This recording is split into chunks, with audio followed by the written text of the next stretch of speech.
आइए इस महत्वपूर्ण प्रश्न को हल करते हैं। रितेश अपने वेतन का 30% घरेलू सामान पर खर्च करता है, 25% शिक्षा पर खर्च करता है और 15% अन्य मदों पर खर्च करता है। शेष राशि 5250 रुपये को वह अपने बैंक खाते में जमा करा देता है, तो घरेलू सामानों पर खर्च उसका कितना था। रितेश के वेतन के खर्च का प्रतिशत,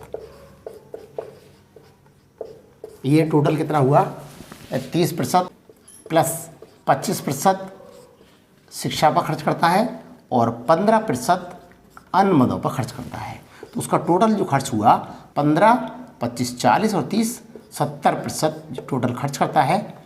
अब ये जमा कितने करता है, शेष राशि 5250 रुपये वह बैंक में खाते में जमा करता है। अब शेष वेतन कितना है उसका, ये है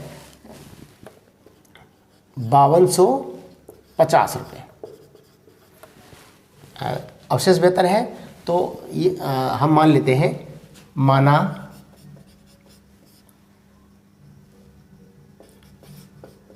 रितेश का कुल वेतन बराबर x रुपया। तो इसका अवशेष वेतन कितना है, x का 30% अवशेष वेतन है, तो चूँकि 70% खर्च कर रहा है, तो जो अवशेष जो बचा वेतन वो x का कुल जो उसका वेतन है उसका 30% 5250 रुपये है। तो इसको सॉल्व कर लेते हैं। x गुणा 30 और बटे 100 बराबर 5250। तो एक जीरो से ये जीरो कट जाएगा और 3 से 3 एकन 3 और 3 सत्ते 21 और 3 पंजे 15। तो यहाँ से आया x बराबर 100 की 175 गुणा करेंगे, 100 गुणा 175 बराबर 17,500 रुपये उसका वेतन था। अब ये कह रहे हैं ये जो है रितेश है वो घरेलू सामानों पर उसका खर्च कितना था। तो प्रश्न में ये कह रहा है रितेश अपने कुल वेतन का 30% घरेलू सामानों पर खर्च करता है। तो निकाल लेते हैं, रितेश का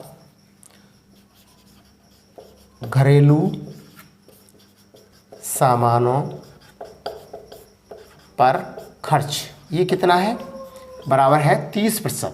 किसका 30%, अपने वेतन का, x का 30%।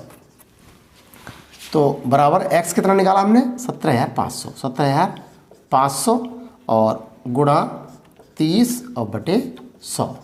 तो 2 जीरो से 2 जीरो कट जाएंगे, इसकी गुणा कर देते हैं हम, 3 की गुणा कर लेते हैं, 3 पंजे 15 के 5 हासिल 1 जीरो आ जाएगा इधर ही, और 3 सत्ते 21 और 1 22, 3 का 3 और 2 5 रुपये।